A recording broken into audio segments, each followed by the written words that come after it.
केंद्र सरकार ਵੱਲੋਂ बनाए गए 3 खेती कानूनां ਦਾ किसान लंबे समय तो विरोध कर रहे ने, पर केंद्र सरकार किसानां नाल मजाकिया लहजे विच पेश आ रही है, जिसका सबूत बीते कल देश के खेतीबाड़ी मंत्री नरेंद्र सिंह तोमर के एक बयान ने दिता, जिसके जवाब विच किसान आगू जगजीत सिंह डल्लेवाल भड़क गए। डल्लेवाल ने खेतीबाड़ी मंत्री नरेंद्र सिंह तोमर के बयान नूं गैर जिम्मेवाराना बयान करार दिता। डल्लेवाल ने कहा कि तोमर के बयान तो इंज लगता है कि खेतीबाड़ी मंत्री नहीं, कॉरपोरेटा लई अहुदे ते बैठा कोई व्यक्ति विशेष बयान दे रहा हुए। जो हमारे देश के एग्रीकल्चर मिनिस्टर नरेंद्र तोमर जी ने बयान दिया है कि किसान 3 खेती कानूनों को छोड़कर और किसी मुद्दे पे बात करें तो सरकार बात करने के लिए तैयार है। ये मैं पूछना चाहता हूं नरेंद्र तोमर जी से, हमारे खेतीबाड़ी मंत्री जी से, कि जो किसान लेकर आए थे अपनी मांग, शुरू में जो मांग लेकर आए थे, वो हमारा मांगों का चार्ट है, डिमांड चार्ट आपके पास पड़ा है, वो निकालें, वो देखें। उसमें प्रमुख मांग जो हमारी है वो 3 खेती कानून रद्द करना और एमएसपी की गारंटी का कानून बनाना, ये प्रमुख मांगे हैं हमारी। और आज तक हमारे लगभग 500 के करीब किसान शहीद हो चुके हैं, 500 के करीब। और सरकार की ओर से तरह तरह के षड्यंत्र रचे जा रहे हैं, किसानों पे लाठियां बरसाई जा रही हैं, किसानों पे मुकदमे किए जा रहे हैं।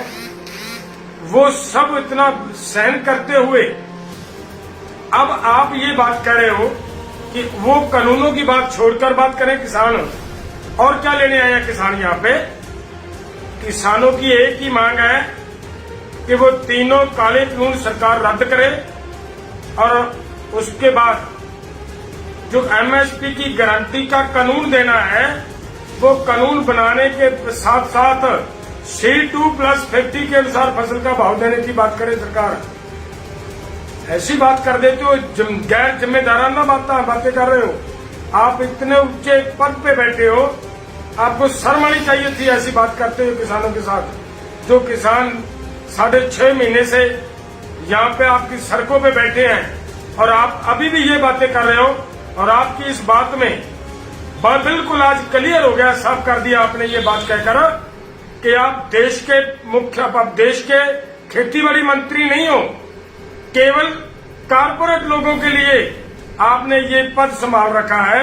और पूरी की पूरी सरकार आपने और आपके गृह मंत्री जी और आपके प्रधानमंत्री जी, पूरे का पूरा सिस्टम इस बात पे लगा हुआ है कि हर हाल में देश को कारपोरेट लोगों के हाथ बेचना है। बेचने की बात आपने ठान रखी है और उसी पे आप काम कर रहे हो। लेकिन ये बात आपको याद दिला देंगे हम फिर से कि किसान ऐसे घर वापस नहीं जाएंगे। कुछ भी हो जाए, सड़कों पे बैठे हैं, आपके पास शक्ति है मंत्री जी, आपके पास पावर है, आप अपनी पावर को यूज करें, किसानों को के ऊपर गोलियां चलाएं, किसानों को शहीद करें, फिर ये सड़कें खाली हो सकती हैं। वरना ऐसी वैसी बातों से ये बात काम चलने वाला नहीं है। ਤੁਹਾਨੂੰ ਦੱਸ ਦਈਏ ਕਿ ਪਿਛਲੇ ਲੰਮੇ ਸਮੇਂ ਤੋਂ ਕਿਸਾਨ ਖੇਤੀ ਕਾਨੂੰਨਾਂ ਵਿਰੁੱਧ ਦਿੱਲੀ ਦੀਆਂ ਵੱਖ-ਵੱਖ ਸਰਹੱਦਾਂ ਤੇ ਬੈਠੇ ਹੋਏ ਨੇ। ਅਜਿਹੇ 'ਚ ਕੇਂਦਰ ਸਰਕਾਰ ਨਾਲ ਕਿਸਾਨਾਂ ਦੀ ਕਈ ਦੌਰ ਦੀ ਗੱਲਬਾਤ ਵੀ ਹੋਈ, ਪਰ ਹੁਣ ਤੱਕ ਖੇਤੀ ਕਾਨੂੰਨਾਂ ਦਾ ਕੋਈ ਠੋਸ ਹੱਲ